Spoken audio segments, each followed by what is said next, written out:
Imagina que vas donde tu médico para que vea tus exámenes de laboratorio y se encuentra con que la glucemia en ayunas la tienes en 95, dentro de ese rango que consideramos normal de laboratorio. ¿Eso significa que estás bien?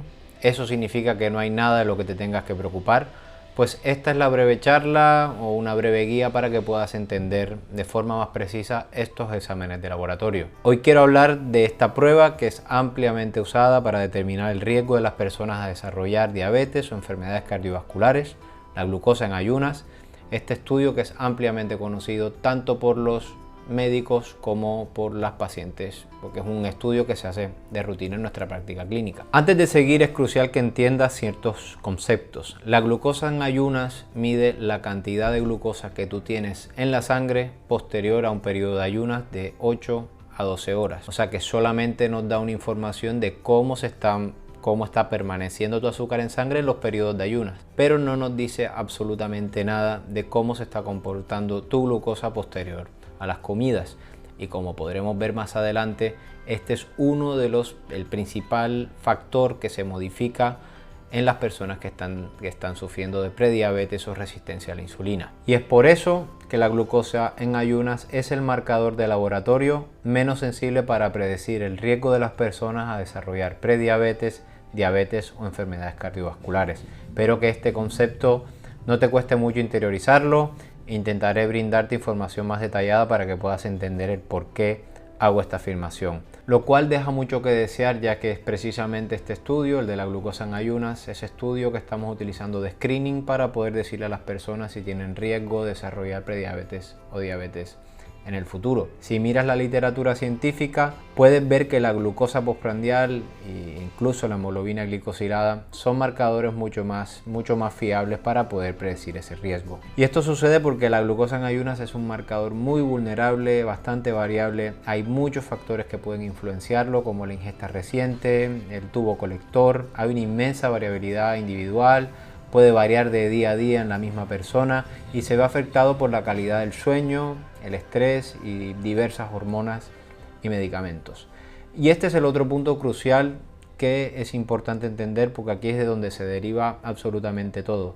Varios estudios que te mencionaré detalladamente más adelante ya demuestran que precisamente cuando tienes la glucemia en ayunas entre esos rangos que consideramos normal, entre 90 y 100, a partir de aquí es cuando ya empieza a incrementar el riesgo de las personas a desarrollar prediabetes, diabetes y enfermedades cardiovasculares años después. ¿Y esto por qué pasa? Pues tenemos que entender cómo se libera o cómo es la forma en la que se libera la insulina de forma normal en nuestro cuerpo. La insulina es esa hormona que es producida en nuestro cuerpo en respuesta a los alimentos que consumimos. Esa hormona es producida por el páncreas y cada vez que nosotros comemos y se aumenta nuestra glucosa en sangre, la insulina es esa hormona que tiene la llave y abre las puertas de nuestras células para que esa glucosa pueda entrar dentro de la célula y poder ser utilizada como energía. Al abrir esas puertas entra la glucosa, disminuye la glucosa sanguínea. Entonces, en una persona normal y sana, cuando una persona come, su cuerpo detecta que la glucemia está por encima de 100 miligramos decilitros y genera el primer pico o la primera liberación de insulina, que lo que hace es prevenir que la glucosa se vaya más arriba de lo normal cada vez que nosotros comemos. Posterior a esto se produce un pequeño descanso, tu páncreas descansa y se produce esa pausa. Y si posteriormente, entre 10 o 20 minutos después, si la glucemia persiste elevada por encima de los 100 miligramos, pues se produce la segunda fase en la liberación de insulina. Y esta es una liberación que es de menor intensidad y lo que hace es intentar, después de esos 20 minutos, intentar que la glucosa baje al rango que estaba previo a que se inició la alimentación. En una persona normal y sana, 90 minutos después de la comida, la glucosa sanguínea debe estar en el nivel previo a la ingesta. Este proceso de liberación o de las fases de la insulina es crucial entenderlo porque es precisamente esta segunda fase la que se ve afectada en primera instancia en las personas que tienen resistencia a la insulina y que tienen prediabetes. Estas personas, a tu páncreas, lo que antes le costaba 1 o 2 horas poder bajar esas cifras de glucemia y tenerlas por debajo de 100, ahora al páncreas o a tu cuerpo ya le cuesta 4 o 5 horas. Y es por eso que en esos periodos de ayunos más prolongados durante la noche es cuando tu cuerpo, pese a tener esta fase ya bastante alterada y bastante deteriorada, es capaz de poner esos niveles de azúcar dentro de esos rangos que consideramos normales.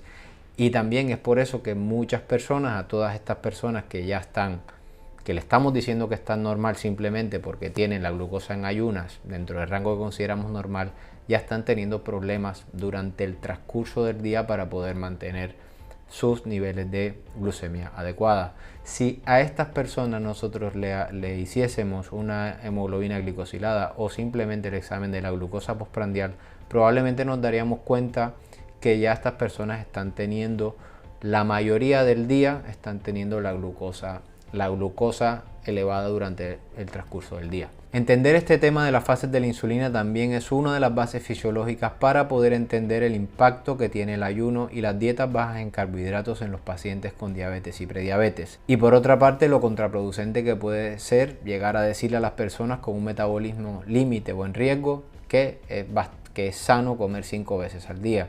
Eso podría catalogarse como una barbaridad dentro del conocimiento que ya tenemos actualmente de cómo funciona esta enfermedad. No estamos dejando que ese páncreas descanse. Cuando esa persona va a empezar a comer, ya está empezando con los niveles de azúcar altos en sangre. Si esa segunda fase ya está afectada, lo peor que podemos hacer es intentar ponerle más arena encima de esa glucosa que ya está alterada. Esta gráfica es para que entiendas que puedes estar durante muchos años con esa glucosa en ayunas que consideras normal, mientras tu páncreas sufre y aguanta todo lo que tú haces. Pero de un día a otro todo eso cambia, las células beta de tu páncreas ya no son capaces de mantener el azúcar normal en ayunas y empieza lo que se conoce como el espiral de la muerte de la glucosa en ayunas. ¿Y esto qué es? Esto significa básicamente que tu páncreas colapsa, ya no puede producir esa cantidad de insulina que es necesaria para mantener niveles de glucosa. Y aquí empieza la confusión. Tu hígado interpreta de que como no hay insulina en sangre, eso quiere decir que es que no hay glucosa.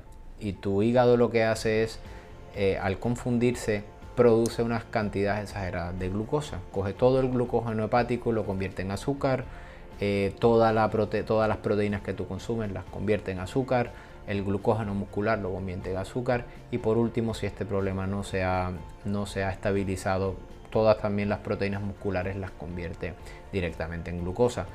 Es por eso que es una espiral, porque tu cuerpo se confunde y esto es el mecanismo por el cual muchas personas pueden pasar de un día a otro de tener la glucosa en 105 o 103 a varias semanas después tener la glucosa en ayunas en 150. Mi mensaje es que no es necesario llegar a esta situación porque ya disponemos precisamente de este conocimiento y de medios para adelantarlos a que esta situación sea prevenible. Entonces, ¿cuál es ese rango que deberíamos tener para considerar la glucosa en ayunas en un rango normal? Pues si tú vas donde tu médico y te encuentran la glucosa en 93, pues la mayoría de nosotros te diríamos que está todo bien, te daríamos una palmada en la espalda y te diríamos que está todo perfecto. Pero ahora te voy a mostrar unos datos que quizás te hagan un poco cambiar de parecer con respecto a ese rango normal. No quiero marearte con todas estas conclusiones ni con todas estas estadísticas. Puedes tomarle una foto, frenar el video, verlo detalladamente posteriormente. Lo que quiero que entiendas es que multitud de estudios demuestran que cuando tus niveles de azúcar en sangre están por entre 90 y 100 miligramos, que es lo que consideramos normal, aumenta significativamente el riesgo de desarrollar diabetes y síndrome metabólico en los años posteriores. También aumenta de forma significativa el riesgo de desarrollar enfermedades cardiovasculares y neurológicas. Este es el momento de intervenir, este es el momento de investigar. Estas son las pistas que nos está enviando nuestro cuerpo muchos años antes de que empecemos a ver la glucosa alterada en ayunas. No te conviertes en diabético o prediabético de la noche a la mañana. Es un proceso gradual de pequeñas pistas que nos va dando tu cuerpo hasta que se manifiesta o hasta que la diabetes es florida. Este es el motivo por el que le estamos diciendo a muchas personas que están bien cuando realmente no lo están. Muchas de esas personas que consideramos sanas y normales ya han iniciado ese largo y silencioso viaje para el desarrollo de resistencia a la insulina y diabetes. simplemente por confiar ciegamente en los rangos de laboratorio y en protocolos que en realidad se han quedado obsoletos. Muchas personas están pasando por delante de nuestros ojos y por desconocimiento las dejamos en ese camino, cuando en realidad era el momento de ayudarlas y aconsejarlas para evitar que se manifieste la enfermedad. Entonces, ¿cuál es ese rango que deberíamos considerar normal? El rango convencional, que va de 65 a 99, es demasiado amplio y ya diversos estudios demuestran que en personas sanas la glucosa promedio se mantiene en torno a 80 miligramos de decilitro. Y ya también con los estudios que te he mostrado previamente, pues hemos visto que por encima de 85 miligramos de decilitro es cuando empieza a aumentar de forma gradual el riesgo de desarrollar tanto diabetes como enfermedades cardiovasculares. Entonces, el rango idóneo debería ser entre 80, 75, 85. Entonces, y por finalizar, quiero que entiendas que un resultado de glucemia en ayunas alterado no te convierte en sano o enfermo. Cada resultado debe ser interpretado en el contexto de la persona, de forma individual y de la mano con otros exámenes de laboratorio, con el objetivo de buscar patrones, tendencias y de correlacionar todos estos resultados. Imagina que vas donde tu médico y te encuentran el mismo ejemplo, tienes la glucemia en ayunas en 93. Eso quiero que entiendas que eso no te convierte en prediabético, eso no quiere decir que te vaya a dar diabetes o eso no quiere decir que ya te va a dar un infarto. Eso quiere decir que es precisamente el momento de frenar, es momento de investigar, es momento de solicitar las otras pruebas como la hemoglobina glicosilada, la glucosa postprandial, un perfil especializado de los lípidos, de ver cómo está tu insulina. Y si todos estos parámetros podemos ver que están bien, pues probablemente ese dato de la glucosa en ayunas quiere decir que no has dormido bien esa noche, que tienes mucho estrés, que has hecho ejercicio físico, que has comido a una hora indebida, que ha podido pasar otro proceso dentro de tu cuerpo que lo ha alterado, pero teniendo en cuenta que el resto de marcadores son normales. Y es por eso que quiero que entiendas que todo en medicina es un contexto y debemos intentar evaluar todas estas variables en conjunto. Así que nada, espero que te haya servido y que cada vez que veas un resultado de una analítica lo puedas interpretar mejor. Hasta luego.